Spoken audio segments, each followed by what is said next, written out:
the narrative of the storytelling is super important to just the way our DNA and our human brains are. I'm no neuroscientist, but we can glean so much from that and the power of narrative that we hear that you learn more from the struggle than you do the triumph. And what we're seeing is COVID is a great time to get really clear on what's not going well in a place where you don't feel like a failure, because so many people are afraid to look like they don't know what they're doing. Global pandemic, nobody knows what they're doing. Oh, great news. I don't have to look like the expert because I'm sure Larry, Joe, Tom, Sarah, and Jenny aren't getting it right either. So like the ability to create vulnerability that you can build trust in this time, it takes having that trust in the governance to begin with.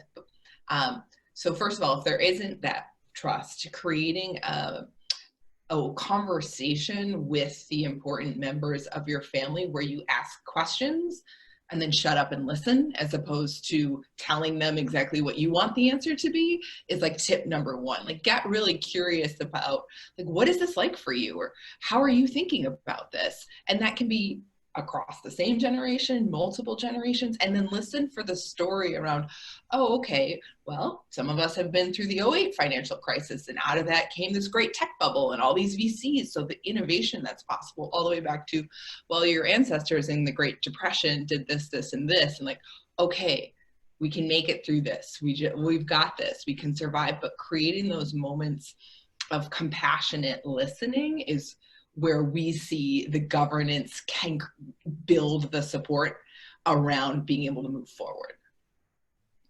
Can I riff off of that and say that one of my more memorable meetings I had as a facilitator with a family, they were going from G3 to G4, and the father was sharing with his kids some of the stories about how his father had brought in a partner, and then he had to go and get a partner and to buy out his father and the other partner, and the struggle that that created. And to just be in the room and sitting around the table with his children, only one of them really knew the story, the oldest one, but the other ones were learning it just for the first time.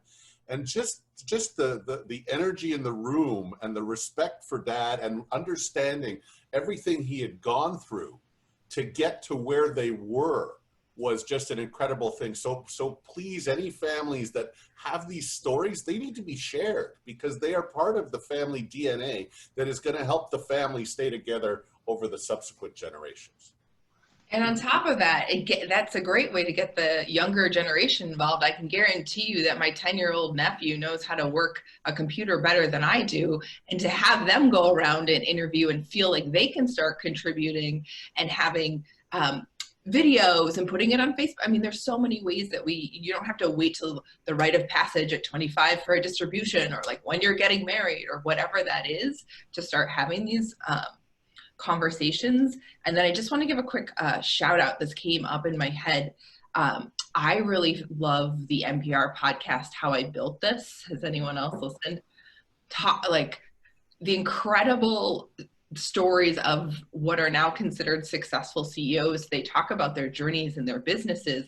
And it's so comforting when you're having a down day, or your family might be struggling to listen to the 50-minute Tired of How Patagonia Was Built, Tom's of Maine, like all of these big Lululemon, these big brands, but it's not a linear succession. It's the overnight 25-year success, or 4 failed businesses that happened before that. And that is a good way that you can also interact with different family members, have them listen to the podcast and come back and discuss it instead of a book club. Like, there's different ways that we can engage people remotely and safely and still be on brand and on mission. Yeah. I think this is a really good time. You know, you were talking about that, because nobody knows what's going to happen next and where do we go and how to do this. You know, it's a great time to say to the next generation, the rising generation, go out and fail. It's okay, because I'm sure that whatever you do, I couldn't have done any better, because I don't know any more than you do right now, because we don't. Now, here's what's happened in the past, and I'll share, you know, what happened in '08, but this is not '08. You know, we know if a vaccine came out tomorrow, this is all over and it ends.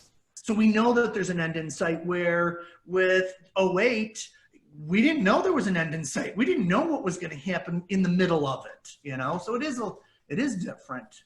I also want to, throw in that I think right now is a really good time to be discussing, and somebody else said it, but I just want to reiterate it so it doesn't get family values. What is our purpose? What are our values? And have that conversation, because we're making decisions right now, and the decisions that we make right now for the people that work for us and for all the family members are going to remember the decisions that we make for years. And so now is a really good time to be thinking about, and remembering what are our values. I did this just recently with our team, just to say, we need to be thinking about these things and keeping them front and center as we're doing this. I highly recommend that as part of this discussion.